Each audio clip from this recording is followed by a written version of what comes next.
Pastor Praveen పగడాల మృతి ఇప్పుడు రాజకీయ నాయకులకు అడ్డాగా మారుతుంది. అసలు ఈ హత్య జరిగింది అని చెప్పి వాళ్ళైతే ప్రచారం చేస్తున్నారు. ఏం జరిగింది అనేది వాస్తవాలు తెలుసుకోకుండా హత్య అని చెప్పి కుట్ర చేసే విధంగా అయితే, మతాలను రెచ్చగొట్టే విధంగా అయితే ఈ అవాస్తవాలను అయితే ప్రచారం చేస్తున్నారు.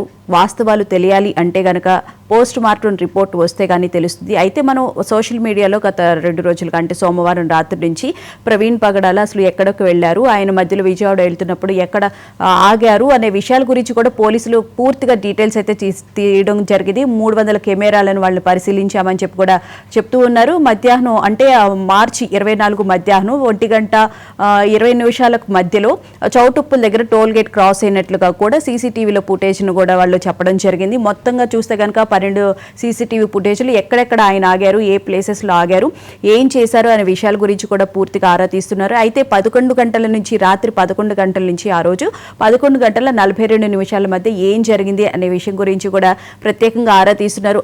అయితే ఆయన మనం విజువల్స్లో కూడా చూసాం, వీడియోస్ కూడా వచ్చాయి, అందరం చూసాము.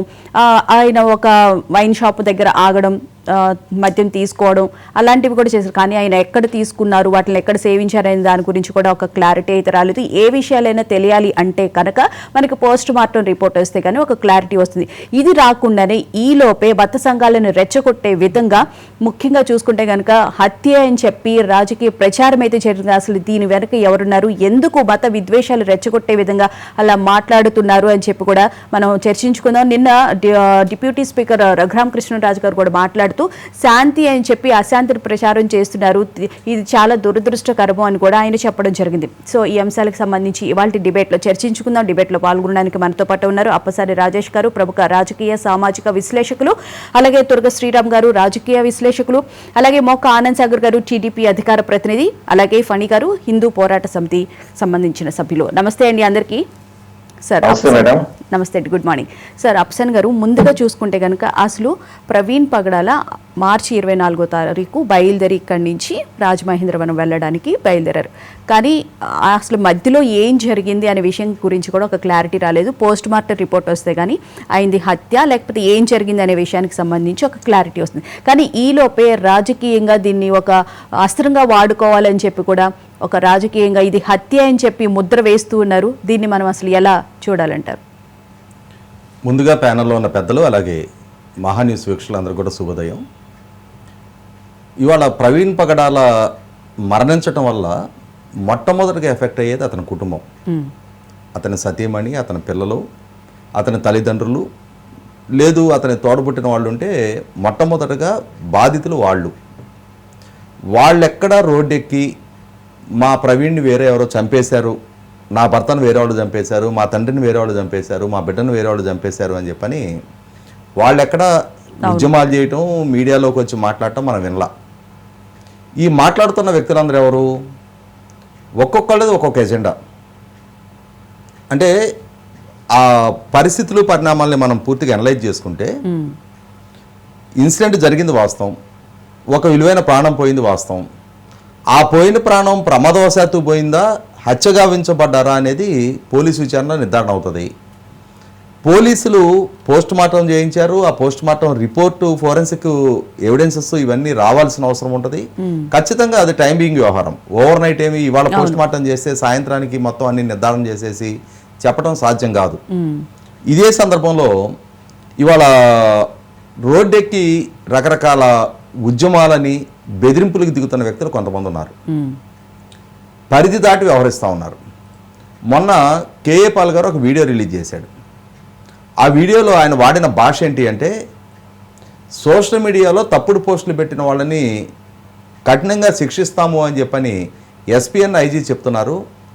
ఎవడ్రా మీరంతా అంటే ఎస్పీని ఐజీని పట్టుకొని, ఎవడ్రా మీరంతా, మీరు భయపెడితే భయపడే స్టేజ్లో మేము ఉన్నామా అంటే మేము ఏమైనా చేస్తాం, మమ్మల్ని కట్టడి చేసే అధికారం ఆ హక్కు మీకు లేదు అని చెప్పని వ్యవస్థలకు సవాలు విసురుతూ ఉన్నారు. ఇంకా కొంతమంది ఉన్నారు, ఒక ఫాస్టర్ అజయ్ అని చెప్పని ఇట్లా రకరకాలుగా మాట్లాడుతున్న వాళ్ళు ఉన్నారు. నిన్న లింగం అని చెప్పని ఒక ఫాస్టర్ వీడియో చూశాను నేను.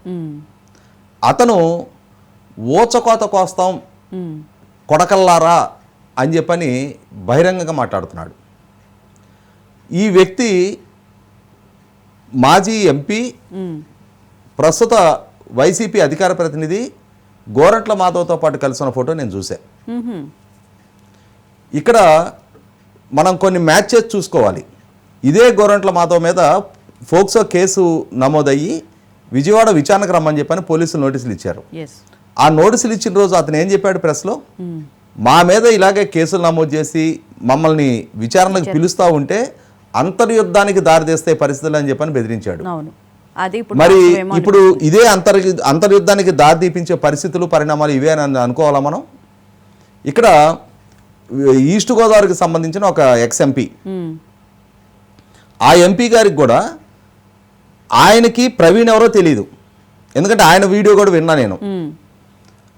నాకు ఈ ప్రవీణ్ ఎవరో అంతకుముందు తెలీదు. రాజమండ్రిలో స్థలం అది కొనుక్కున్నాడంట, ఇక్కడ బంధువులు ఉన్నారంట, ఇక్కడికి తరచూ వస్తుంటాడంట. అతని వీడియోలు కూడా విన్నా నేను. అతను చాలా ఇంటలెక్చువల్గా ఉన్నాడు అని చెప్పని. అంటే ఈయనెవరో తెలియదు, ఏం జరిగిందో తెలియదు, కానీ ప్లేయింగ్ టు ద గ్యాలరీస్. నలుగురు మాట్లాడుతున్నారు కాబట్టి మనం కూడా మాట్లాడి తీరాలి. అంటే అక్కడికి వెళ్ళి మనం పార్టిసిపేట్ చేయకపోతే ఆ రేస్లో మనం ఎక్కడ వెనకబడిపోతామేమోనని చెప్పనే ఎజెండా కొంతమందిది. ఇక్కడ ఇంకొక అడుగు ముందుకేసి నేను ఇంకో మాట కూడా చెప్పదలుచుకున్నా.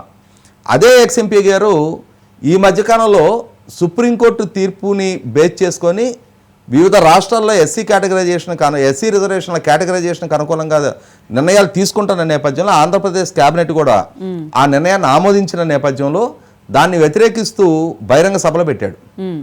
దాన్ని మేము అడ్డుకుంటాము, న్యాయ పోరాటం చేస్తామని చెప్పని బాహాటంగానే ప్రకటిస్తూ ఉన్నాడు. కానీ కేబినెట్ ఆమోదించేసింది.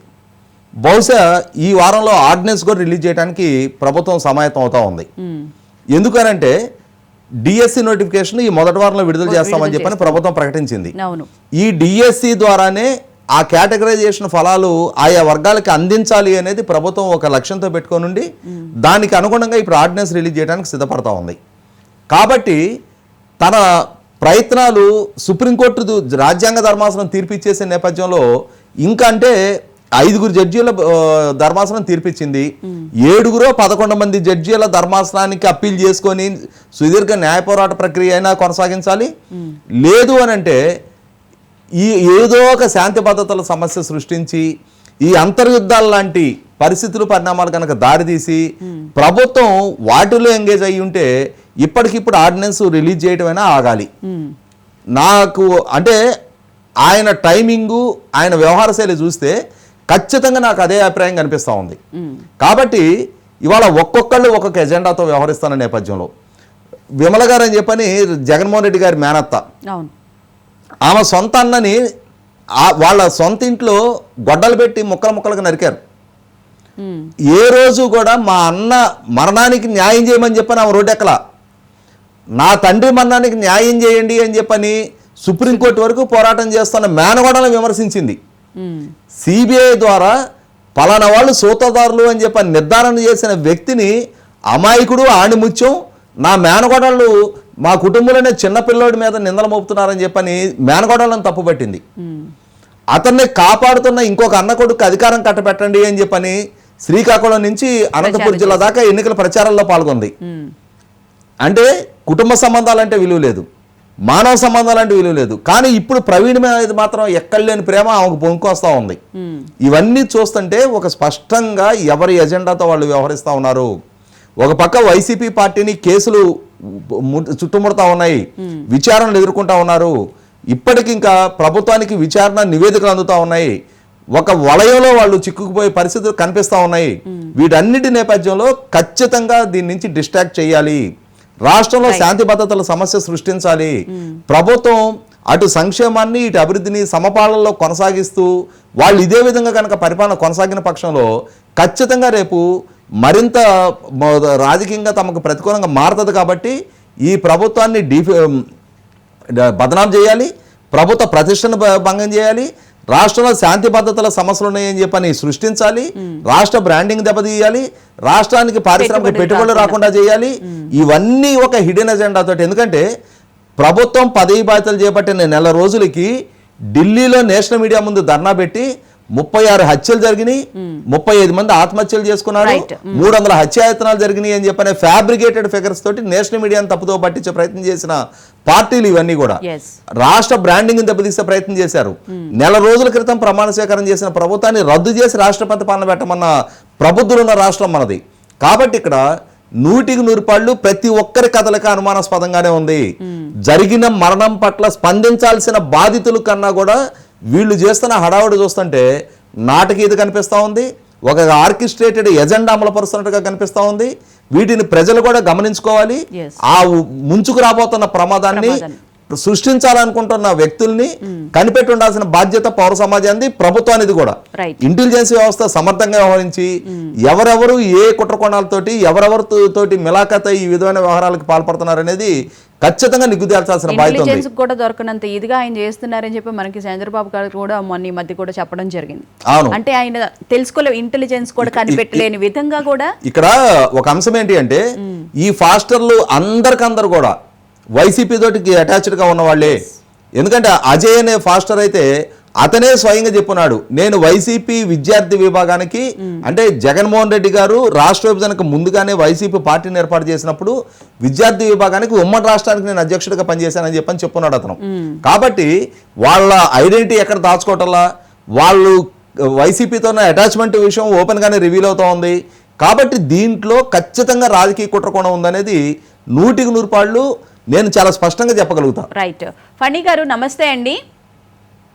మేడం నమస్తే సార్. ఇలాంటి విషయాల్లో చిన్న మత విద్వేషాలు రెచ్చగొట్టి ఇలాంటి సున్నితమైన విషయాల మధ్య వైషమ్యాలు రెచ్చగొట్టాలని చెప్పి చూడడాన్ని అసలు మనం ఎలా చూడాలంటారు? ఒక పక్కన డిప్యూటీ సీఎం పవన్ కళ్యాణ్ గారు సనాతన ధర్మాన్ని గౌరవిద్దాం, సనాతన ధర్మంతో ముందుకు వెళ్దామని చెప్తున్న నేపథ్యంలో ఇప్పుడు ఇందాక మనం అనుకున్నట్లు గోరట్ల మాధవ్ గారు అంతర్యుద్ధం అనే ఒక మాట ఏదైతే వాడారో ఇప్పుడు ఇక్కడ మనం స్పష్టంగా దాని గురించే అవగాహన తెచ్చుకోవాల్సిన అవసరం అయితే కనిపిస్తుంది. ఏమంటారండి?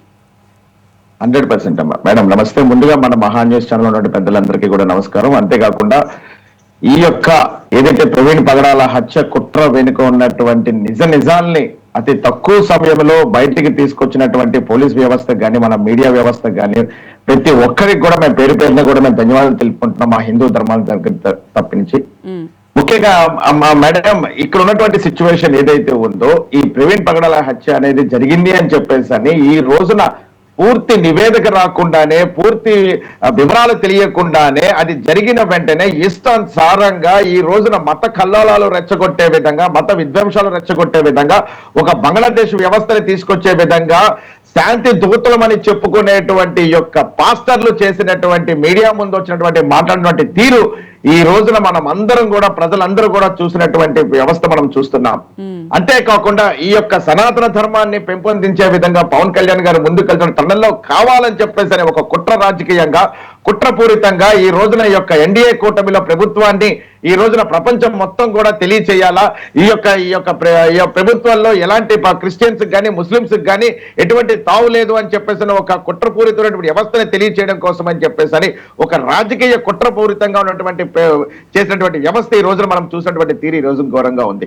ఇంకా కనీసం అది జరిగి 24 గంటలు కూడా అవ్వలేదు, అప్పుడే ఎవరికి మట్టుకు వాళ్ళు వచ్చేసి నిర్ధారించేసి ఆఖరికి ఇది హత్య జరిగింది, ఇది ఒక మ్యానిపులేటెడ్ గా చేశారు, ఇది దీన్ని ఇంత విధంగా చేశారు, ప్రవీణ్ తాలూకా డ్రెస్సులు వేరు, వాడి బండి వేరు, వాళ్ళు ఏదో అసలు ప్రవీణ్ అనే వ్యక్తిని హత్య చేయాల్సినటువంటి ఆ వ్యవస్థ ఎవరికి ఉంటుంది? నిజంగా మా హిందూ ధర్మంలో కానీ మా సనాతన ధర్మంలో కానీ నిజంగా హత్యలు చేసేటువంటి పరిస్థితి మాకుంటే ఈ రోజున మేము సనాతన ధర్మాన్ని గౌరవించే వాళ్ళం, మేము దేవుడి మీద నమ్మకాన్ని పెట్టుకునేటువంటి వాళ్ళం, ఎవడ పాపన వాడే పోతాడులే అని చెప్పేసి అనుకునేటువంటి వ్యవస్థ మా యొక్క హిందూ ధర్మంలో మాకుంది కాబట్టి కర్మ సిద్ధాంతాన్ని నమ్ముకున్నాం కాబట్టి ఎవరు ఏమన్నా కూడా ఈ కర్మకి అనుభవించాలి తీరు ఉంటుందనే ఆలోచనతో మేము ఉన్నాం. కాబట్టి ఈ రోజున ఇష్టానుసారంగా శాంతి దూతలను చెప్పుకున్నటువంటి వీళ్ళందరూ కూడా నోటికి వచ్చినట్టుగా ఈ విధంగా మా హిందువుల మీద మాట్లాడినటువంటి తీరు ఎంత బాధాకరంగా ఉన్నా కూడా ఒక్కళ్ళు కూడా ఈ రోజున బయటికి రాకుండా ఒక్కళ్ళు కూడా వాళ్ళ మీద ఎటువంటి మీడియాలో కూడా మాట్లాడకుండా ఇది కర్మ సిద్ధాంతం అనుభవించాలి అని చెప్పేసి వ్యవస్థ చూసినటువంటి తీరు ఈ రోజున హిందూ యొక్క సనాతన ధర్మంలో మేము అందరం కూడా పాటిస్తున్నాం, మా పవన్ కళ్యాణ్ గారు పాటిస్తున్నారు. అంతేకాకుండా ఈ యొక్క హర్ష కుమార్ ఆయన రాజకీయ అనుభవం ఉంది, ఆయన ఒక ఎంపీగా చేసుకుని వచ్చాడు. ఇంత ఘోరంగా ఇంతలాగా ఆయన రెచ్చగొడతాడా? ఆయన ఏకంగా ఆ ప్లేస్కి వెళ్ళి ఇక్కడి నుంచి పడిపోయాడు, ఆయన అక్కడి నుంచి పడిపోతే ఇలా ఉంటుంది, ఇది కేవలం మర్డర్ జరిగింది, అసలు ఆయన ఎవరో ప్రవీణ్ పగడాలని తెలియదని చెప్పేసి ఇందాక అన్నగారు చెప్పినట్టు, అంత ముందు వీడియోలో చెప్పినట్టు ఆయన క్లారిటీగా చెప్పాడు. ఆయనకి ఎటువంటి సంబంధం లేదు. అంతేకాకుండా ఈ అజయ్ అనే వ్యక్తి రాష్ట్రాన్ని అల్లకల్లోలం చేస్తామని చెప్పేసి ఒక అంక రాష్ట్ర ప్రభుత్వానికి, పోలీసు వ్యవస్థకి ఈ రోజున ఒక హెచ్చరిక, హిందువుల మీద ఒక హెచ్చరికలు చేస్తారా? అంటే వీళ్ళు శాంతి దూతల, వీళ్ళు శాంతి సామరస్యాలను పెంపొందించే వాళ్ళ, రాష్ట్రాన్ని అల్లకల్లోలం చేసేవాళ్ళ. అంతేకాకుండా ఈ యొక్క కేఏ పాల్ గారు ఆయన ఏం మాట్లాడుతున్నాడో ఆయనకి అర్థం కావట్లేదు, ఆయన ఏం చేస్తున్నాడో ఆయనకి అర్థం కావట్లేదు.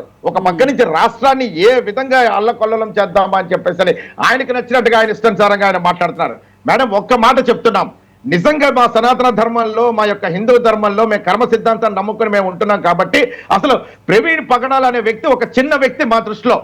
నిజంగా ఒక అలాంటి ఒక విధంగా చేయాలి అంటే ఒక కత్తి పద్మారావు గారి దగ్గర నుంచి, కదిరి కృష్ణ దగ్గర నుంచి, బైరి నరేష్ దగ్గర నుంచి, విజయప్రసాద్ రెడ్డి దగ్గర నుంచి, హ్యానీ జాన్సన్ దగ్గర నుంచి కూడా మా హిందూ దేవతలను దూషించారు, వీడియోలు చేశారు. ఇష్టానుసారంగా మా యొక్క రాముల వారిని కానీ, సీతాదేవిని కానీ, మా యొక్క ధర్మరాజు గారిని, ప్రతి ఒక్కరి, కృష్ణుని కూడా వీళ్ళు ఎంత ఘోరంగా మాట్లాడారు. మరి వీళ్ళందరినీ లేకుండా ప్రవీణ్ పగడాల మీద ఎందుకు చేయాల్సి వస్తుంది మా యొక్క ధర్మానికి? ఈ రోజున మేము అనుకున్నటువంటి మా లలిత్ కానీ, లేదంటే మా యొక్క అమరప్రసాద్ కానీ, మా యొక్క కరుణాకర్ కానీ, వీళ్ళందరూ నిజంగా అలాంటి వాళ్ళ ఇష్టానుసారంగా నోటికి వచ్చినట్టుగా మాట్లాడారా? అసలు మేము ఎందుకు చేస్తాం? ఈ రోజు వరకు కూడా వీళ్ళు ఎటువంటి విధంగా ఆధారాలు లేకుండా ఇంత ఘోరంగా సుమారు 400 CCTV ఫుటేజ్లు బయటకు పెట్టారు. ఆయన ఎక్కడెక్కడి నుంచి వచ్చాడు, ఏ విధంగా వచ్చాడు, ఎలాంటి పరిస్థితుల్లో వచ్చాడు, ఏ విధంగా ఆయన ఈ విధంగా వచ్చాడని చెప్పేసి ఒక 48 గంటల్లో, 52 గంటల్లో ప్రతి ఒక్కటి కూడా చాలా కరెక్ట్ గా ఈ రోజున ఎన్డీఏ కూటమి ప్రభుత్వం పనిచేసింది.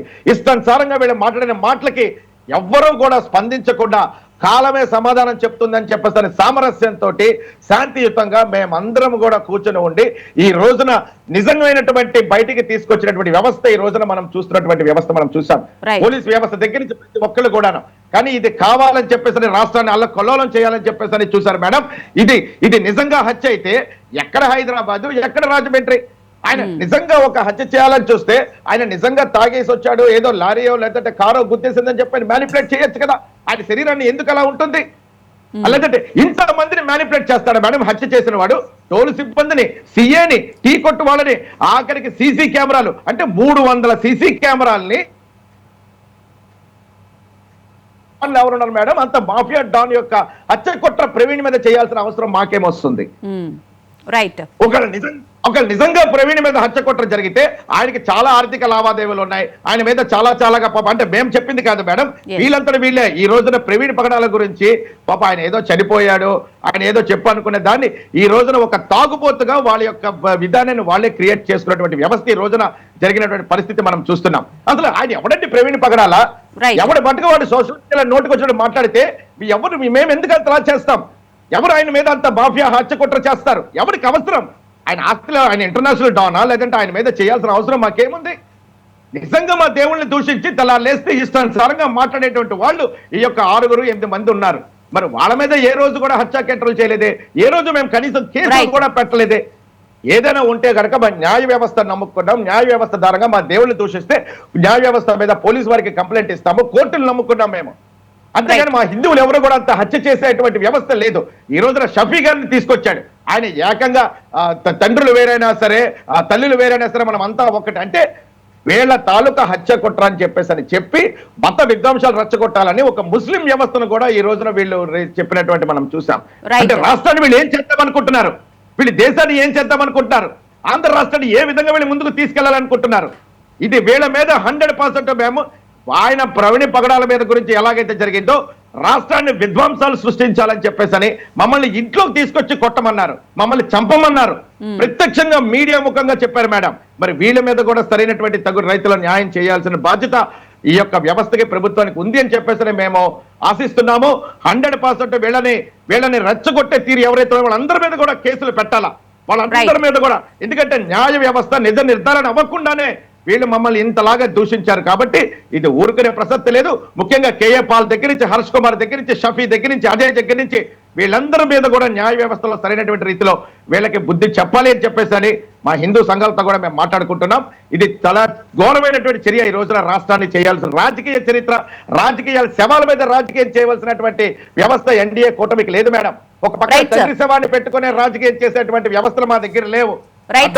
అంతేకాకుండా బాబాయ్ హత్య తీసుకొస్తే ఫస్ట్ ఏమో గుండెపోటు అన్నాడు, తర్వాత ఏమో టీడీపీ వాళ్ళు చంపేశారని చెప్పేసి అన్నాడు. ఇలా రాజకీయ వ్యవస్థ తీసుకొచ్చేటువంటి అంత నీచ నికృష్టమైనటువంటి వ్యవస్థ మా హిందూ ధర్మంలో కానీ సనాతన ధర్మంలో కానీ మాకైతే మటుకు ఉండదు, లేదు, ఎవరికి రాదు కూడా ఇలాంటి వ్యవస్థ. రాజకీయ కుట్రలు చేయాల్సినటువంటి వ్యవస్థ. రైట్, మంచి మాట చెప్పారు ఫణి గారు. శ్రీరామ్ గారు, గుడ్ మార్నింగ్ సార్. నమస్తే నమస్తే అండి సార్. ముందుగా చూస్తే కనుక ఈ ప్రవీణ్ పగడాల ఎప్పుడైతే మృతి చెందారో ఆ తర్వాత 2 రోజులకి ఇద్దరు పాస్టర్లు కూడా రోడ్డు ప్రమాదంలో మృతి చెందడం జరిగింది. అది హైదరాబాద్ దగ్గరలో, ఒకటి ఉప్పల్లో రింగ్ రోడ్ దగ్గర, ఇంకొకళ్ళేమో కరీంనగర్ రామగుండం మధ్యలో కరుణాకరు, ఇంకొకళ్ళు జోసఫ్ అని ఆయన. ఆ ఇద్దరు పాస్టర్ల గురించి కూడా వచ్చింది కానీ న్యూస్ ఎక్కడ ఇంత హైలైట్ అవ్వలేదు. కేవలం ఆంధ్రప్రదేశ్నే టార్గెట్ చేసుకుని అక్కడ రాజకీయాల్లో లబ్ధి పొందడం కోసమే అక్కడే టార్గెట్ చేస్తున్నారా అనిపిస్తుంది. ఏమంటారు సార్? ఖచ్చితంగా వెనక కుట్ర కోణం అనేది 100కి 100% ఉంది. అది ఏ స్థాయిలో ఉంది? కొంతమంది అనుకున్నట్టు వ్యక్తిగత ఎజెండాలతో ఎవరికి వాళ్ళు చేస్తున్నారా, లేదంటే రాష్ట్ర స్థాయిలో చేస్తున్నారా, లేదంటే అసలు అంతర్జాతీయ స్థాయిలో క్రిస్టియన్ మాఫియా ఈ వ్యవహారం అంతా నడిపిస్తుందా? ఎందుకంటే అసలు ఈ పగడాల ప్రవీణ్ అనే ఆయన ఎవరికి తెలియని టైంలో అంతర్జాతీయ న్యాయస్థానంలో కూడా కేసేశారని చెప్పి ఎవరో ఒకళ్ళు మాట్లాడుతున్నారు. అంతర్జాతీయ న్యాయస్థానంలో కేసేశారంటే అసలు వీళ్ళు ఏ స్థాయిలో దీన్ని తీసుకెళ్దాం అనుకుంటున్నారు? అంటే అసలు ఆ వ్యక్తి ఎవరో ఇందులో ఇప్పుడు మాట్లాడే వాళ్ళలో సగం మందికి పైగా అసలు ఈ వ్యక్తి ఎవరో తెలియదు, ఎలాంటి వాడో తెలియదు. కానీ ఇతన్ని అర్జెంట్ గా ఒక అంబేద్కర్ని చేసే ప్రయత్నం చేశారు. కృత్రిమంగా ఒక వాతావరణాన్ని సృష్టించి ఒక కుట్ర కోణం ద్వారా మళ్ళీ ఒక అంబేద్కర్ ని తయారు చేసి, అంటే అంబేద్కర్ వేరు, అంటే అంబేద్కర్ స్థాయికి ఇన్ని పక్కన తీసుకెళ్లి పెట్టేసి ఏదో జరిగిపోయింది అని చెప్పి హిందూ సమాజం మీద ముద్ర వేసే ప్రయత్నం అంతర్జాతీయ స్థాయిలో జరిగిందేమో అన్న అనుమానాలు ఉన్నాయి. దీన్ని పోలీసులు నివృత్తి చేయాల్సిన అవసరం ఉంది. ఎందుకు చెప్పారంటే అంతర్జాతీయ న్యాయస్థానంలో కూడా వీళ్ళు కేసేసామని మాట్లాడారు కాబట్టి. సో దీని మీద పోలీసులు చాలా చాలా సీరియస్ గా చేయాలి. ఇందులో ఇన్వాల్వ్ అయిన వాళ్ళు, మాట్లాడిన వాళ్ళు చిన్న వాళ్ళు ఎవరు కాదు. ఒక మాజీ ఎంపీ మాట్లాడారు, ఒక ఇంటర్నేషనల్ ఇవాంజలిస్ట్ అని చెప్పుకునే వ్యక్తి మాట్లాడాడు. పైగా ఇందాక మన మిత్రులు రాజేష్ గారు చెప్పినట్టు అందరినీ బెదిరించాడు. పోలీసులు ఐజీల స్థాయి దగ్గర నుంచి మీరు ఎవర్రా అని బెదిరించాడు. అంటే ఆయన మీరు ఎవర్రా అని బెదిరించాడు అంటే ఏ స్థాయిలో వెనకాలంతా నెట్వర్క్ ఉంటే ఆంధ్రప్రదేశ్ రాష్ట్రంలో అధికారంలో ఉన్న పార్టీకి సంబంధించి, పార్టీ అంటే ప్రభుత్వానికి సంబంధించిన అధికారుల్ని, పోలీస్ అధికారులను బెదిరించే స్థాయిలో మాట్లాడతారు. దీన్ని చాలా చాలా సీరియస్ కోణంలో తీసుకోవాలి. ఇంకొకటి కారణం, ఇది నేను చెప్తున్న అనుమానానికి కారణం ఏంటంటే ఇది కేవలం పాస్టర్ పగడాల ప్రవీణ్ అనే దానికి ఆగకుండా ఇందాక మన మిత్రుడు ఫణి చెప్పినట్టు ఇంకొక వేరే మతాన్ని కూడా దీంట్లో కలిపే ప్రయత్నం జరిగింది. ఆ వ్యక్తుల్ని ప్రత్యేకించి పిలిచి అన్న మీ నాన్న మా నాన్న ఒకటే అని చెప్పి మాట్లాడుకునే పరిస్థితి. మరి ఇజ్రాయెల్ మీద దాడులు జరుగుతుంటే, ఒక ఇజ్రాయెల్ వాళ్ళు పాలస్తీనా మీద దాడులు జరుగుతుంటే ఈ అన్నదమ్ముల వైరం మా అనుబంధం ఏమైంది? లేదంటే రష్యాకిను లేదంటే ఉక్రెయిన్ కి జరుగుతుంటే ఈ అంతర్జాతీయ ఇవాంజలిస్ట్ ఏం చేస్తున్నాడు? నేను మొత్తం యుద్ధాలనే ఆపేశానని చెప్పి ఇవాంజలిస్ట్ ఏం చేశాడు? ఇక్కడ మాత్రం ఆంధ్రప్రదేశ్ ప్రభుత్వాన్ని, ప్రభుత్వ అధికారులని మాత్రం చాలా చాలా దారుణంగా బెదిరించే ప్రయత్నాలు చేస్తున్నారు. ఇందాక చెప్పినట్టు వేరే మతానికి సంబంధించిన వాళ్ళని తీసుకొచ్చి మీరు మేము ఒకటి అని చెప్పుకునే ప్రయత్నం చేసి ఒంటరిగా హిందూ ధర్మాన్ని ఒంటరి చేసే ప్రయత్నం ఖచ్చితంగా జరిగింది. అంటే కార్నర్ చేసే ప్రయత్నం జరిగింది. ఓ పక్క అది జరుగుతుంటే తిరుమలలో ఏం జరిగింది మొన్న మనం చూసాం. తిరుపతి నుంచి అలిపిరి దగ్గర నుంచి ఒక తెల్ల టోపీ పెట్టుకున్న వ్యక్తి పేరు ముస్లిం, పేరుని బట్టి ముస్లిం అని అర్థం అవుతుంది. అతను టోల్ గేట్ ని తోసుకుంటూ అక్కడ కనీసం 100 మంది పైన సెక్యూరిటీ సిబ్బంది ఉంటారు అక్కడ.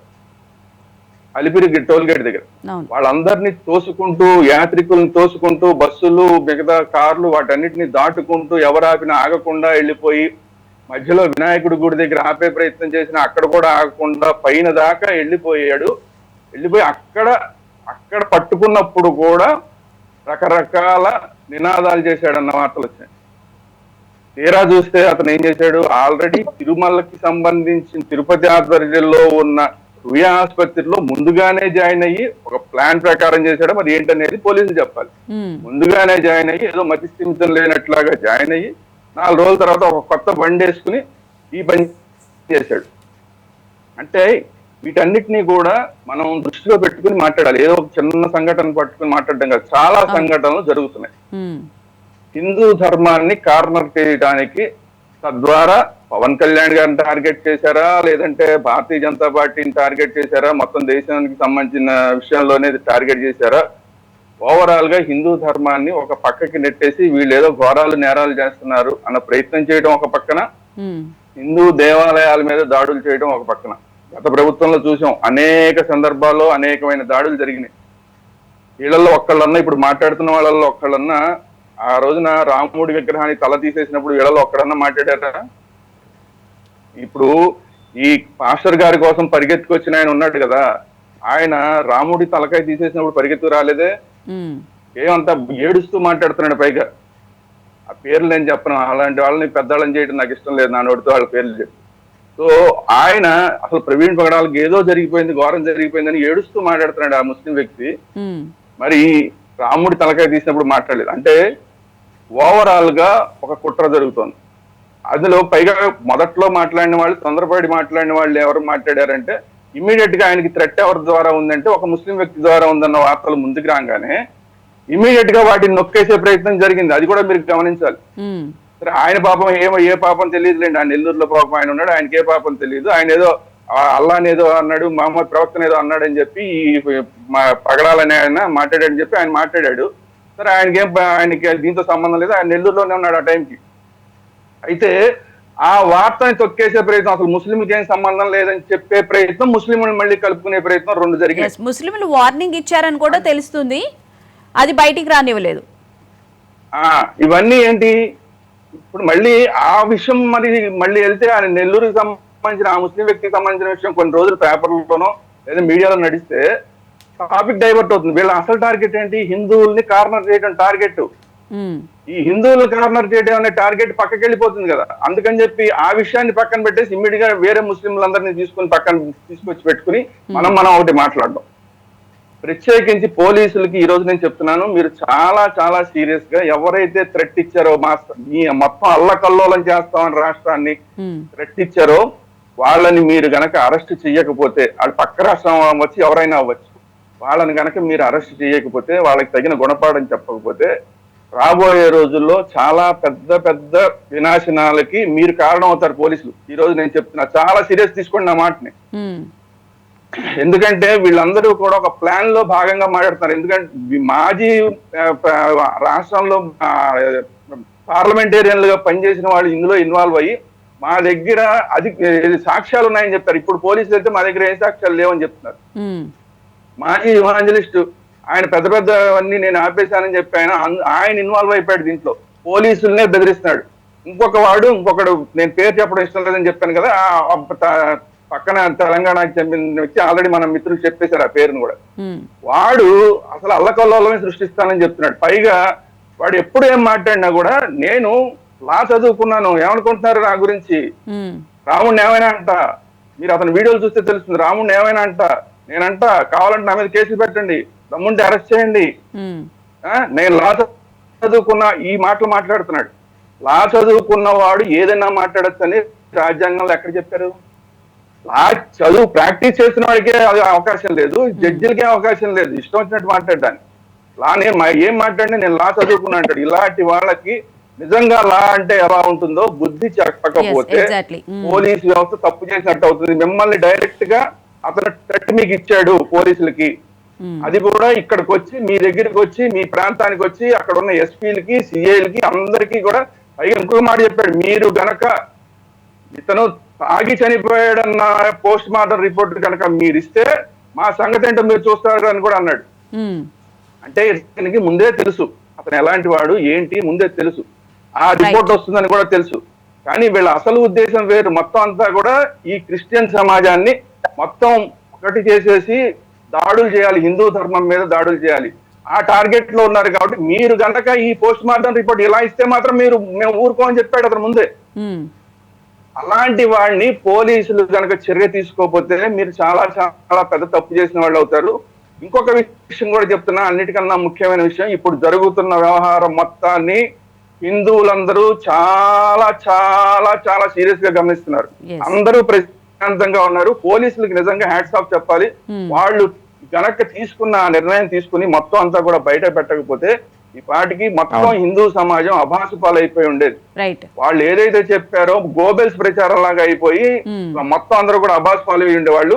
పోలీసులకి నిజంగా హ్యాట్స్ ఆఫ్ చెప్పాలి. మీరు చేసిన పని ఏదో చెప్పి పాపం ఆ పగడాలన్న అతని పేరు, అతను ఏదో పాపం ఏదో తప్పు చేశాడు, చనిపోయాడు, అది వేరే విషయం. కానీ వీళ్ళు చేసిన పనికి సోదికెళ్తే పాత కథలన్నీ బయటపడినాయంట. పాపం ఆ పగడాల ప్రవీణ్ అన్న ఆయనకి మొత్తం పరువు అంతా తీసి వదిలిపెట్టారు.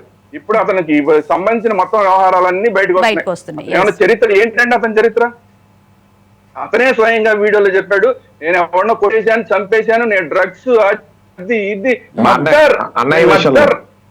కాదు తర్వాత ఏంటంటే అతను మళ్ళీ బతికాడంట. వేరే వీడియోలో చూస్తే తెలిసింది ఏంటంటే ఇతను మర్డర్ చేశాడు అనుకున్న వ్యక్తి మళ్ళీ బతికాడంట. ఆ తర్వాత నుంచి ఇతను నేను మారాడని చెప్పాడు. ఏదో మొత్తం అతని వీడియోలో అతనికి ఏమేమి అలవాట్లు ఉన్నాయో వీళ్ళందరూ ఇప్పుడు ఏం చెప్తారు, అతను తాగడని చెప్తారు.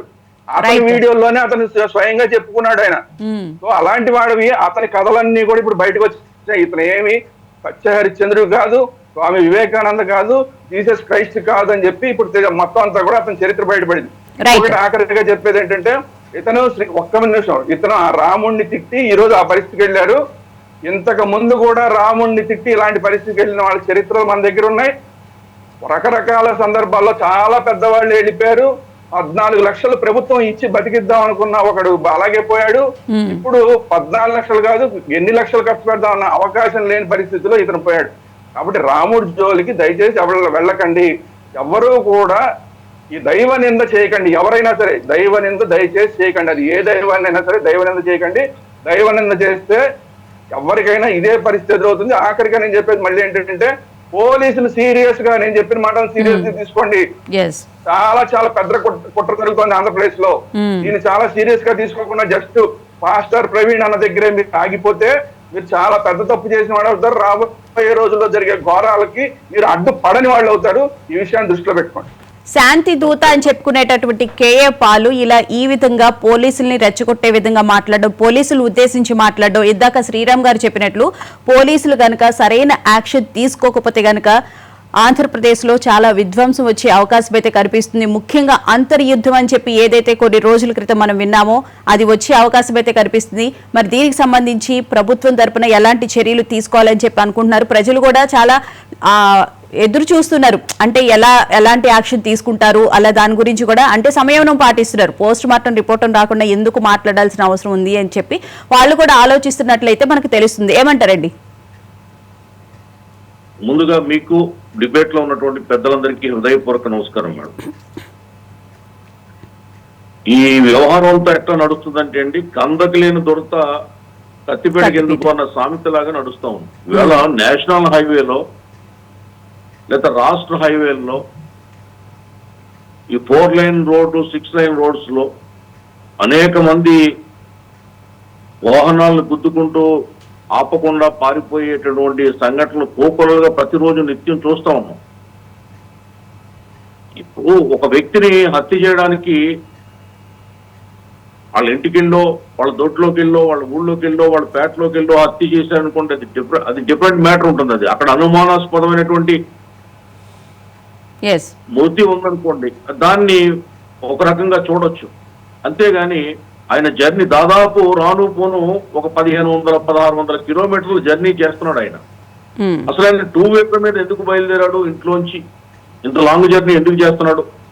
మళ్ళీ ఎందుకు 2 వీలర్ మీదే అతను లాంగ్ జర్నీ చేస్తూ మధ్యలో ఆయన ఎక్కడెక్కడ ఆగుతున్నాడు, ఎందుకు ఆగుతున్నాడు, ఏం చేస్తున్నాడు అనేది కనీసం ఈ మధ్యకాలంలో ఆయన సెల్ ఫోన్ తో ఇంట్లో వాళ్ళతో ఎవరితోటైనా మాట్లాడా లేదా? ఏమిటి అసలు వాస్తవాలు తెలియకుండా సహేతుకంగా ఎవరు కూడా ఆలోచించకుండా మాట్లాడుతున్నారు ఈ విషయంలో. రాజకీయ శూన్యం ఎదుర్కొనే వ్యక్తులు లైమ్ లైట్ కోసం పోకలాడినట్టుగా ఉంది ఈ వ్యవహారం అంతా. ఈ గొడవ చుట్టూ ఈ మరణం చుట్టూ ఒక ఓడిపోయిన పార్టీ దొడ్డుదారిలో వచ్చి రచ్చ చేయాలని చూస్తా ఉంది. ప్రభుత్వానికి అప్రతిష్ట తేవాలని చూస్తుంది. ప్రభుత్వానికి ఏమన్నా నిజంగా మర్డర్ అనుకోండి, మర్డర్ అనే చెప్తుంది ప్రభుత్వం ఏం చెప్తుంది, మర్డర్ అనుకోండి, మర్డర్ అని చెప్తుంది. ఎవరు మర్డర్ చేశారు కూడా చెప్తుంది. వ్యవస్థ ఉంది, పోలీస్ వ్యవస్థ ఉంది. యాక్సిడెంట్ అయితే యాక్సిడెంట్ అని చెప్తుంది. అతను ఈవేళ ప్రభుత్వానికి అతను ఏమి సవాలు కాదు కదా, ప్రభుత్వానికి అతను శత్రువు కాదు కదా. ఎవరికి శత్రువు అతను? కూటమి ప్రభుత్వానికి శత్రువా? అతను పొలిటీషియనా? కాదే, ఒక మత ప్రచారకుడు. నిజంగా హైందవంలో పరమత సహనం లేకపోతే కేఏ పాల్ గారి మాటల్లో చెప్పాలంటే 5,000 మంది పాస్టర్లు అక్కడ రోడ్డు ఎక్కారు, నేను కంట్రోల్ చేస్తానని చెప్తున్నాను. ఇన్ని వేల మంది పాస్టర్లు పుట్టుకొచ్చేవరా ఈ రాష్ట్రంలో, ఈ దేశంలో? ఇంత బలంగా క్రైస్తవం ఇక్కడ ఈ సమాజంలో వేళ్ళునుకుని పోయి ఉండేదా? ఎంత పరమత సహనంతో హిందూ ధర్మం ఉంటుందో ఈ ఒక్క విషయం ఆలోచిస్తే సరిపోతుంది.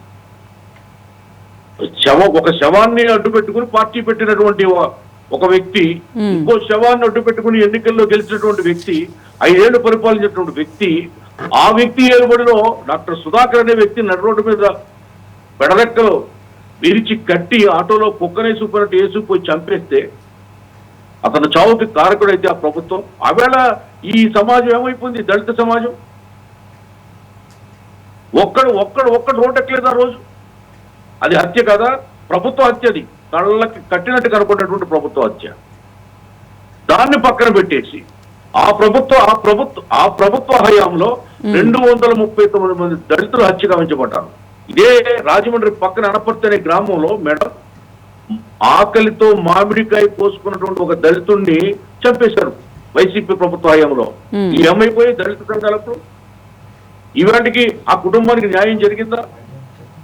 239 మంది దళితులు హత్యగా ఉంటుంది. 50,000 మంది దళితులు దాడులు జరిగాయి, దళితులపై దాడులు జరిగాయి. కేసులు లేవు, విచారణలు లేవు, శిక్షలు లేవు. ఆఖరికి SC/ST అట్రాసిటీ చట్టాన్ని కూడా నిర్వీర్యం చేసి కనీసం ఒక ఉద్యోగం కానీ, ఒక ఉపాధి కానీ, ఆర్థిక సహాయం కానీ ఇప్పటి వరకు ఆ బాధిత దళిత కుటుంబాలకి ఆ ప్రభుత్వ హయాంలో ఇప్పటికీ ఇవ్వలేదు. ఇవన్నీ పక్కన పెట్టి రాజకీయ శూన్యంలో ఉన్నటువంటి వ్యక్తులు లైమ్లైట్ లోకి రావడం కోసం, లేదా పిచ్చి పిచ్చిగా మీడియాలో మాట్లాడే వ్యక్తులు ఏదో దీన్ని సాపుగా తీసుకుని హీరోలు అయిపోవాలనుకునే ఒక పైత్యంతో ఈ ప్రచారం మొదలు పెట్టారు. ప్రభుత్వానికి అంటగడుతున్నారు. రోడ్డు మీద జరిగిన ఇన్సిడెంట్ అది. ఎన్ని ప్రాణాలు పోతున్నాయి మేడం ఇవాళ రోడ్డు మీద? ఇన్ని 100 కిలోమీటర్ల ప్రయాణం చేస్తున్నప్పుడు ఎన్ని ప్రాణాలు పోతున్నాయి? మాకు కాకినాడ నుండి యానం వెళ్ళే దారిలో 25 కిలోమీటర్లు, రోజుకు 20 యాక్సిడెంట్లు జరుగుతున్నాయి. అక్కడ పాస్టర్ ప్రవీణ లేకపోతే ఇంకొక అతన అది క్రిస్టియనా హిందువా, రోడ్డు పక్క జరిగే సంఘటనలకి వాళ్ళు ఎవరి కులం ఉంటుందా యాక్సిడెంట్కి? ప్రభుత్వానికి ఏంటి ఇందులో బాధ? మాకేంటి బాధ? మాకు అది మర్డర్ అయితే మర్డర్ అని చెప్తాం, యాక్సిడెంట్ అయితే యాక్సిడెంట్ అని చెప్తాం. మా ఇంట్రెస్ట్ ఏముంటుంది అంటున్నా. వీళ్ళ జాతీయ రహదారంలో అనేక సంఘటనలు జరుగుతాయి. దీన్ని రాద్దాంతో ఎందుకు చేస్తున్నారు? ఒక ఓడిపోయిన పార్టీ కుట్ర ఇందులో దాగి ఉంది. ప్రభుత్వాన్ని అప్రతిష్ట పాలు చేసే కుట్ర దాగి ఉంది. ఇటువంటి శవాల్ని అడ్డు పెట్టుకుని రాజకీయం చేసి బ్రతకాలనుకునే ఒక చచ్చిపోయిన పార్టీ ఆశలు ఉన్నాయి. ఇందులో దురాశ ఉంది, దుఃఖ ఉంది, కుట్ర ఉంది, కుతంత్రం ఉంది. ఈ కోణాలు కూడా పోలీసులు పరిశీలన చేస్తూ ఉన్నారు. ఖచ్చితంగా ఈవేళ ఈ విషయంలో మాట్లాడిన వాళ్ళ ప్రతి ఒక్కరికి కూడా పనిష్మెంట్ ఉంటుంది. తప్పిది సమాజాన్ని తప్పుదా పట్టించకూడదు. ప్రాణాలు పోయి వాళ్ళ వైఫ్ చెప్పింది నేను క్షమిస్తున్నానని చెప్పింది ఆమె. వీళ్ళెవరండి? ఇప్పుడు సీసీ ఫుటేజ్లు కూడా సవాలు చేస్తున్నారు. సీసీ ఫుటేజ్లకి ఒక ఫుటేజ్ పోలీసులు తీస్తుంటే దానికి ఇంకో కథ అల్లుతున్నారు, దానికి ఒక కహాని చెప్తున్నారు, సొంత కవిత్వం, సొంత పైత్యం ప్రజలకు చూపిస్తున్నారు. ఇటువంటి పైత్యాన్ని అరికట్టాల్సినటువంటి బాధ్యత కూడా ప్రభుత్వానికి ఉంది మేడం. వీటన్నిటికీ పరిష్కారం పోలీస్ డిపార్ట్మెంట్ చూపించబోతుంది త్వరలో. ఇది హత్య లేకపోతే యాక్సిడెంటా అని తేల్చబోతుంది. అతన్ని ఈ చావును అడ్డం పెట్టుకుని రాద్ధాంతం చేసిన వ్యక్తులకు కూడా చెక్ పెట్టబోతుంది ప్రభుత్వం. రైట్. రాజేష్ గారు, ముఖ్యంగా చూసుకుంటే మన సనాతన ధర్మం మీద కానీ హిందూ దేవాలయాల మీద కానీ దాడి ఇప్పుడు కాదు ఎప్పటి నుంచో జరుగుతూ ఉంది. ఇంకా దీనికి పులి స్టాప్ అంటూ ఉండదా అండి? ఇక్కడ నిన్న కేఏ పాలు అదే వీడియోలో ఇంకొక మాట వాడాడు. నేను ఖురాన్ని తగలబెట్టిన ఒక క్రైస్తవుడిని, క్రైస్తవ ఫాస్టర్ని తప్పుబట్టాను. అలాగే కరోనా రాముడికి ప్రీతిపాత్రము అన్న ఇంకొక ఫాస్టర్ని కూడా తప్పుబట్టాను. నేను అన్ని మతాలని సమదృష్టితో చూస్తానని చెప్పాడు. మరి అలా చెప్పే అంతటి బోల్డ్నెస్ నీ దగ్గర ఉంటే ఇదే ప్రవీణ్ కుమార్ రామాయణాన్ని రాముడిని అవహేళన చేస్తూ వ్యాఖ్యలు చేశారు కదా, మరి ఆ రోజు ఇతన్ని ఎందుకు తప్పు పట్ల? ఈ విధానం వ్యాఖ్యలు చేయటం తప్పు. క్రైస్తవాన్ని గురించి, యేసు ప్రభువు గురించి, ఆయన గొప్పతనం గురించి, ఆయన మహిమల గురించి, ఆయన నమ్ముకుంటే జరిగే మేలు గురించి చెప్పు. అంతేగాని ఇంకొకరిని కించపరిచి మన మతానికి ప్రచారం చేసుకోవటం సరైంది కాదు అని చెప్పనే సలహా ఎందుకని ఇవ్వాల? ఆయనకి తెలియదన్నా ప్రవీణ్ ఎవరు. అవును, అంటే ఇక్కడ 100కి 100 పాళ్ళు సమాజంలో విద్వేషాలు పెంచే ప్రయత్నం జరుగుతూ ఉంది. ఇక్కడ ఒక అంశం నేను రాష్ట్ర ప్రజల దృష్టి కూడా తీసుకురాదలుచుకున్నా. ఆనంద్ సాగర్ గారికి చాలా ప్రత్యక్షంగా అవగాహన ఉన్న అంశం అది. యానం దగ్గర రిజెన్సీ సిరామిక్ అని చెప్పని ఒక పరిశ్రమ చాలా సక్సెస్ఫుల్గా నడుస్తూ ఉండేది. ఆ యాజమాన్యం కార్మికుల్ని, సిబ్బందిని కంటికి రెప్పలా కాపాడుకుంటా వాళ్ళ పిల్లలకు కూడా ఉచిత విద్య, ఉచిత వైద్యం ప్రొవైడ్ చేస్తా చాలా బాధ్యతాయుతంగా నడుస్తా ఉన్న కంపెనీ. ఇప్పుడు ఎవరైతే తన పొలిటికల్ ఎజెండా కోసం ఈ ఇష్యూని ఫ్లేరప్ చేసే ప్రయత్నం చేస్తున్న పాలిటీషియన్ ఉన్నాడో ఆయన ఆధ్వర్యంలోనే అక్కడ కార్మికుల్ని రెచ్చగొట్టి ఆ కంపెనీలో విధ్వంసం సృష్టించి ఆ కంపెనీని తగలబెట్టేసి ఆ కంపెనీ అక్కడ మేనేజ్మెంట్ బాధ్యతలు చూస్తున్న యజమాని గారి బావమరిది ఆయన కొట్టి చంపేశారు. ఒక్క రోజులో జరిగిపోయింది సంఘటన. అప్పటి వరకు కొన్ని వేల మందికి ఉపాధి కల్పిస్తా ఉన్న పరిశ్రమ ఒక శ్మశానంలాగా మార్చేశారు. దాని పర్యవసానం ఏమైంది? యాజమాన్యం కంపెనీని లాకౌట్ ప్రకటించింది. వేల మందికి ఉపాధి కోల్పోయారు. కానీ ఈ రెచ్చగొట్టి పంపించిన పాలిటీషియన్ ఆయన పిల్లలు మాత్రం కడుపులో చల్లగదలకుండా చిద్దులాసంగా వాళ్ళు అట్లాగే ఉన్నారు. ఇప్పుడు నష్టపోయింది వాళ్ళ మాటల ప్రభావంతో రెచ్చిపోయిన కొద్ది మంది చేసిన విధ్వంస ప్రవేశానం అందరికందరూ రోడ్డెక్కి వాళ్ళ అంటే దశాబ్ద కాలం పైగా అటువంటి మళ్ళీ ఇంకొక పరిశ్రమ అక్కడ ఏర్పాటు కాల, అటువంటి ఉపాధి అవకాశాలు వాళ్ళకి దక్కల. ఇది ఒక ప్రత్యక్ష అనుభవం. ఇటువంటి వాళ్ళ మాటలు విని ఇప్పుడు రాష్ట్రంలో శాంతి భద్రతలకు విఘాతం కల్పించుకొని రేపు రోజున రాష్ట్ర బ్రాండింగ్ దెబ్బతీసుకుంటే రాష్ట్ర ప్రజలు నష్టపోతారు. అవును, వాళ్ళు చిద్దులాసంగానే ఉంటారు. కాబట్టి ఇక్కడ ఈ విధమైన విధ్వంస చర్యలకు పాల్పడుతున్న పాలిటీషియన్స్ విషయంలో కానీ లేదు మతాన్ని ముసుగ్గా వేసుకొని మతాన్ని అడ్డు పెట్టుకొని ఇంకొక రాజకీయ పార్టీకి పొలిటికల్ ఎజెండాగా ఉపయోగపడాలి అని చూసే కొద్ది మంది పిడికెడు మంది వ్యక్తులు మేము ప్రభుత్వానికి సవాలు విసరగలుగుతున్నాం, కోట్ల మంది ప్రజల భవిష్యత్తుతోటి ఆడుకోగలుగుతున్నాం అని చెప్పనే అహంకారంతో బరితెగించి వ్యవహరిస్తున్నారు. మతం అనేది ఎమోషన్, ఆ ఎమోషన్ అడ్డు పెట్టుకొని మేము ఏం మాట్లాడినా నడుస్తుంది, ఏం చేసినా చెల్లుబాటు అవుతుంది అనుకుంటున్నారు. చెల్లుబాటు కాదు, చట్టపరంగా ఎదురుగాబోయే కాన్సిక్వెన్సెస్ ఇవి అని చెప్పని రుజువు చేయాల్సిన బాధ్యత ప్రభుత్వానిది, పోలీస్ డిపార్ట్మెంట్ది. ఇవాళ ప్రవీణ్ మరణం ఎలా సంభవించిందో ఎంత పకడ్బందీగా ఎంత అంటే ప్రతి వివరాన్ని కూడా డీటెయిల్స్ బయటికి తీసి వాళ్ళ ప్రజల ముందు ఉంచుతున్నారో అంతే సమర్థంగా కంప్లీట్ ఈ వ్యక్తులు ఇన్వాల్వ్ అయ్యి ముందుకు వస్తున్న వాళ్ళ ఫోన్ రికార్డ్స్ మొత్తం వెలికి తీసి వాళ్ళు ఎవరెవరితో సంప్రదింపులు జరిపారు, ఎవరు వాళ్ళకి ఆదేశాలు ఇస్తున్నారు, ఏ ఎజెండాతో వీళ్ళందరూ వ్యవహరిస్తున్నారు అనే అంశాలను మొత్తాన్ని వెలుగులోకి తీసుకొచ్చి చట్టపరంగా వాళ్ళందరం కనుక కఠినంగా శిక్షించకపోతే ఇది బిగినింగే అనుకోవాలి మనం. రేపు రోజున ఇట్లాంటివి ఇంకా ఇంటెన్సిఫై చేస్తారు. ఎందుకంటే ఈ రాష్ట్రం సుభిక్షంగా ఉండటం వాళ్ళకి ఇష్టం లేదు. ఈ రాష్ట్రం అమరావతిలో చిట్టడవిలాగా పెరిగి కొండ చెరువులో పారాడుతుంటే వాళ్ళకి కళ్ళకి సంతోషంగా ఉంటుంది తప్ప ఇవాళ రాష్ట్రం అభివృద్ధి చెందుతా 20 లక్షల మందికి ఉపాధి కల్పన చేసే విధంగా లక్షల కోట్ల పారిశ్రామిక పెట్టుబడులు రప్పించుకుంటా సైమల్టేనియస్గా సంక్షేమాన్ని కూడా కొనసాగించుకుంటా ప్రజలు ల్యాండ్ టైటిలింగ్ యాక్ట్ కూడా రద్దు అయిపోయి ప్రశాంతంగా వాళ్ళ ఇంట్లో వాళ్ళు తిని ప్రశాంతంగా నిద్రపోవటం అనేది ఈ కొన్ని వర్గాలకు నచ్చదు. కాబట్టి ఈ విధ్వంసకర విధానాలు వాళ్ళు ఎంచుకుంటా ఉన్నారు. ఇవాళ ఆదిలోనే దాన్ని కట్టడి చేయాలి. అంచనిష్ఠూరం కంటే ఆదినిష్ఠూరం మేలు అంటారు. రేపు రోజున జరిగే నష్టాన్ని నివారించడం కోసం ఇవాళ కొంతమంది దాన్ని మీరు కఠినంగా వ్యవహరిస్తున్నారని చెప్పని చెప్పినా సరే ఖచ్చితంగా కట్టడి చేసి తీరాలి. ఎంత కఠినంగా వీలైతే అంత కఠినంగా శిక్షించి తీరాలి. భయం, చట్టం అంటే చట్టాన్ని ధిక్కరిస్తే ఎదురు కాబోయే పరిస్థితులు ఏంటనేది, చట్టం అంటే భయం అయినా ఉండాలి, భక్తి అయినా ఉండాలి. Yes. అవి రెండూ లేని బరితెగింపు దిగినప్పుడు ఖచ్చితంగా ఆ భయాన్ని పరిచయం చేసే తీరాలి. రైట్. ఫణి గారు, అసలు ఇలాంటి దాడులు జరుగుతున్నప్పుడు హిందువులంతా ఐక్యం అవ్వాల్సిన అవసరం ఉందా లేదా అండి? మేడం, గత ప్రభుత్వాల్లో సుమారు 230 దేవాలయాల్ని వాళ్ళు చిద్విలాసం చేశారు మేడం. మా సనాతన ధర్మాన్ని నష్టపెట్టే దేవాలయాలు, రామతీర్థాల దగ్గర నుంచి అంతర్వేది రథాల దగ్గర నుంచి ప్రతి ఒక్కటి కూడా ఇన్ని దేవాలయాలను వాళ్ళు మమ్మల్ని కొల్లగొట్టేసినా కూడా, మా దేవాలయాల ఆస్తులు కొల్లగొట్టేసినా కూడా, మా సనాతన ధర్మాన్ని ఇష్టానుసారంగా మాట్లాడినా కూడా మేము అదే మళ్ళీ కర్మ సిద్ధాంతాన్ని నమ్ముకున్నటువంటి వ్యక్తులము, కర్మ సిద్ధాంతం అనేది చూపిస్తుందని చెప్పేసి నమ్ముకున్నటువంటి ఒక హిందూ ధర్మాన్ని నమ్ముకున్నటువంటి వ్యక్తులం కాబట్టి ఈ రోజు వరకు కూడా ఒక పిచ్చివాడి రాయి చేతిలో రాయిగా క్రియేట్ చేసినా కూడా మేము ఈ రోజు వరకు కూడా మేము నిర్మానుషంగా చాలా శాంతియుతంగా ఉన్నామంటే నిజమైనటువంటి శాంతియుతం అనేది సనాతన ధర్మంలో ఉంది అని చెప్పేసి మీకు నేను తెలియజేస్తున్నాం. అంతేకాకుండా ఈ రోజున పోలీస్ వారికి ప్రతి ఒక్కటి తెలుసు. ప్రపంచంలోనే నెంబర్ 1 గా ఉన్నటువంటి మన ఆంధ్ర రాష్ట్ర పోలీస్ వ్యవస్థ, భారతదేశ పోలీస్ వ్యవస్థ అది యాక్సిడెంట్ అని చెప్పేసి వాళ్ళకి తెలుసు.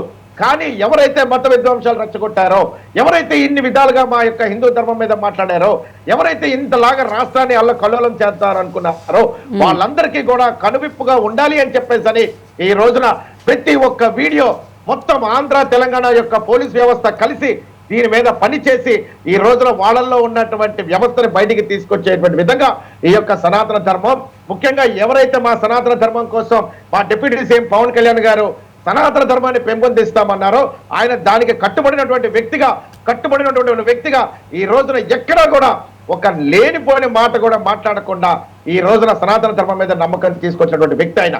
అలాంటి వ్యవస్థలో ఈ రోజున ఏ రోజు కూడా హిందువులు బయటకు వచ్చి హిందువులకి ఎప్పటికీ కూడా ఇది నా రాష్ట్రం, నా దేశం, మేరా భారత్ మహాన్ అని చెప్పేసి ప్రతి ఒక్క హిందువుకి రాష్ట్రం మీద, గ్రామం మీద, జిల్లా మీద తన కుటుంబం ఈ దేశం అనుకుంటాడు కాబట్టి, మా యొక్క హిందువులు ఈ యొక్క దేశం హిందూ రాష్ట్రం అనుకుంటాడు కాబట్టి మేము మత విధ్వంసాలు రెచ్చగొట్టే విధంగా ఏ రోజు కూడా, అది ఏ దేశం కావచ్చు, పాకిస్తాన్ కావచ్చు, ఎక్కడైనా కావచ్చు, ఏ హిందువు కూడా బయటకు వచ్చి అల్లర్లు చేసి గొడవ పెట్టి వాళ్ళని చంపేయడంత మ్యానిపులేట్ చేసేటువంటి వ్యవస్థ ఎవరు కూడా చెయ్యరు మేడం.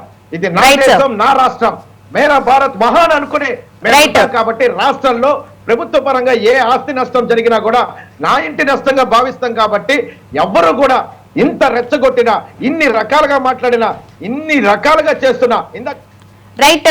శ్రీరామ్ గారు, చివరిగా మీరేమంటారు?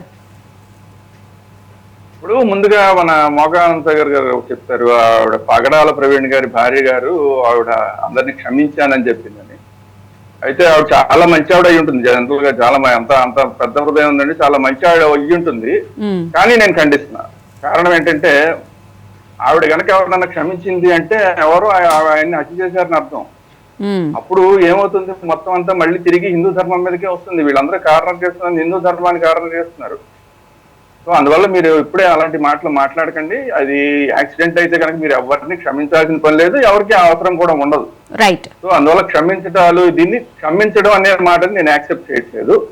రెండోది, ఇప్పుడు దాకా మనం మాట్లాడుకున్నదంతా కూడా చాలా సీరియస్ వ్యవహారాన్ని మాట్లాడుకున్నాం. ఇదేదో జస్ట్ ఒక పార్టీకి సంబంధించి పార్టీని కింద దించడానికో లేదంటే ఒక ప్రభుత్వాన్ని కింద దించడానికో అక్కడతో మనం ఆలోచిస్తే చాలా పెద్ద తప్పు చేస్తాం. పోలీసులు మళ్ళీ చెప్తున్నా, చాలా సీరియస్ గా దీన్ని తీసుకోకపోతే కనుక హిందువులు ప్రశాంతంగా ఉన్నారని మీరు అనుకుంటున్నారు, కానీ అది కాదు అనే విషయాన్ని కూడా మీరు తెలుసుకోవాలి. ఎందుకు చెప్తున్నానంటే మొన్న మధ్య విహెచ్పి వాళ్ళు విజయవాడలో ఒక కార్యక్రమాన్ని పెడితే ఎన్ని లక్షల మంది వచ్చారో అందరూ చూశారు.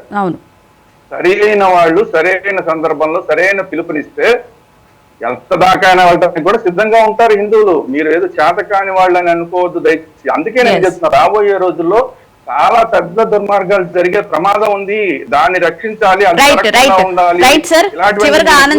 ఇలాంటి జరుగుతాయి.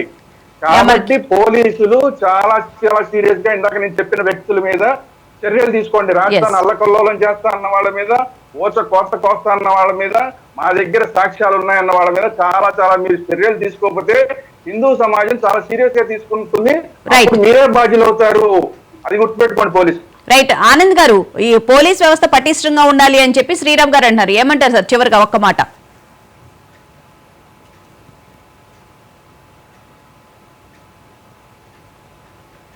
ఆనంద్ గారు.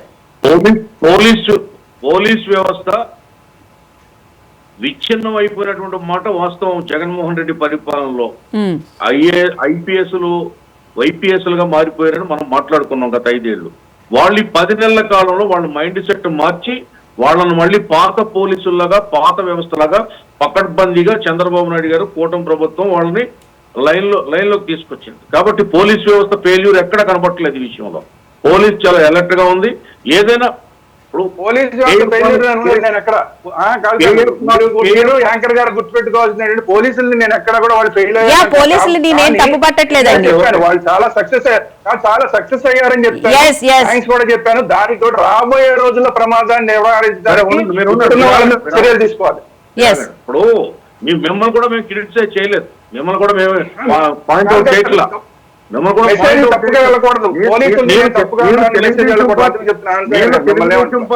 నేను తెలుగుదేశం పార్టీ అధికార ప్రతినిధిగా పోలీసు వ్యవస్థని ప్రక్షాళన చేసి దాన్ని మళ్ళీ పూర్వవైభవం తీసుకొచ్చి పటిష్టంగా తయారు చేయడం జరిగింది. 24 గంటల్లోనో 48 గంటల్లోనో ఈ యొక్క ఎపిసోడ్ కి